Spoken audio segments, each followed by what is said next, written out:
All right, let's spend a few minutes now on differing student abilities. And I think you might find this handout useful. Let me see if this is something you've encountered in your own classroom. Raise your hand if you have mostly homogeneous classes where you've got ability grouping, tracking, streaming, whatever you want to call it. Different levels. Raise your hand if you have level, classes. Different levels in a school. Darcy, do you? So you have ability grouping. Okay. Within a grade, yes.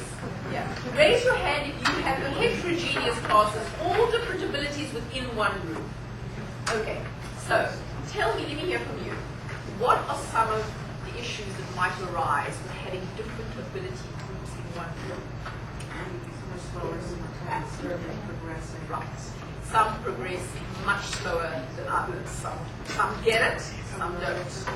Some learn differently. Some have different learning styles. What else?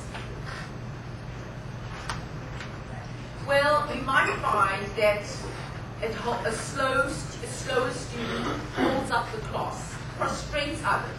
The quick kids are frustrated and get irritated and perhaps even are held back in their learning. And I'm not sure that that's fair to anybody. So our challenge is to serve the needs of all the students in our classroom, taking into account diverse learning styles and different abilities.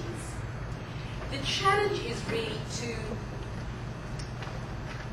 help each student feel, sort of a sense of emotional well-being within the Hebrew school class, so that they don't go home upset, God, embarrassed, shy about participating, or annoyed, frustrated, and you could be easy to fall into any of those traps. Let's look at a few ideas for encouraging full participation and serving the needs of every student in the school. Point number one, we're certainly not going to read through this, I'm just going to alert you to the bold-faced headings, is for the teacher to employ a variety of teaching styles. Can you tell me what I mean by that? Yes. There's the visual, auditory, and kinesthetic modalities, both for receptive and for expressive. And one of the great challenges for us is A, to know ourselves well enough to know how we teach, and B, to have a clue how these kids are learning. And that's very difficult. It's all, I think that the great temptation for the teacher is just read, and there are so many other ways to engage the kids, whether it's the example I give is the Torah blessings. Sure, they'll have to know how to read it. But they also need to know how to hear it. So maybe you want to call the cantor in to sing it to them, to teach them to chant it. Maybe you want to actually take them to the bima, take out a Torah and have them do it, which is probably the best way. And so maybe there's some sort of project they can do, examine different Torah scrolls, take them into the sanctuary, give them a tour. You need to engage them. So purely reading the Torah blessings from Hineni might not be enough. So that's the first way, to employ a variety of teaching styles, so that you reach the kids, all different kids, in one of those ways at least. Second suggestion, it would be to set up learning stations, so that if you want to pay special attention to a student, then you have the ability, because other students are working at learning stations. Some of the things they could be doing there, they could be doing extra worksheets, they could be doing some research, they could be doing some sort of craft project for the younger kids. They could be working in the workbook, they could be reading in pairs, they could be listening to a tape recording or chanting in prayer. So a learning station doesn't have to be anything fancy, it's just a corner of the classroom or a particular desk. Very important is number 4, to provide enrichment for fast learners. And I sometimes think that we spend a lot of time with the kids who need more help, and again, those kids who want to plunge ahead. It kills me to think that a child is being held back if he or she is ready for more. And so it's our challenge to find ways to give the kid more. So, some ideas. And I've given this a lot of thought, and I'm fascinated by it.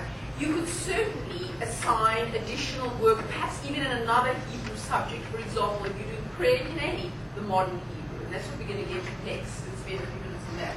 So they can be actually greatly enriching the Hebrew school experience by using some modern Hebrew or conversational Hebrew in addition.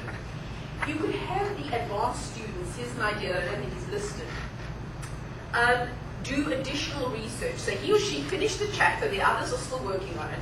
You could say, okay, now we learned about that Isaiah, we learned something about a quote from Isaiah. Who was he? We need to find out more about this prophet. Give them the tools. You maybe set them up on a computer and give them some internet sites to look at. Or less ambitious, you give them a Tanakh to look at and to find a few other quotes from Isaiah, even just to find where Isaiah, the book of Isaiah, is in the Tanakh. And so you're giving additional challenges. You may want to ask the advanced student to, hey guys, you finished this chapter. I want you to write the test or the review for this chapter. And have that person, those kids, construct the test. You would have to clear it, check it to be sure it's, I don't know, English and that it makes sense. But that gives them a great challenge to analyze the material and to write the test for it. Those are just some ideas, and there are many more here. All right, and then of course, the key is number 5, to provide support for the slower learners. Here, you can do something as simple as say, okay, everybody, you guys prepare class, prepare the first 5 lines of this prayer. And if you want to do the full 10 lines, you get extra credit. So that you're making the task, the assigned task smaller, but offering a challenge to the kids who want to do more. Or you could say, okay, I want you all to do the 6 items in that exercise, and if you find it's too much, then just do the odd numbers, So you're giving different options so that that everybody feels included.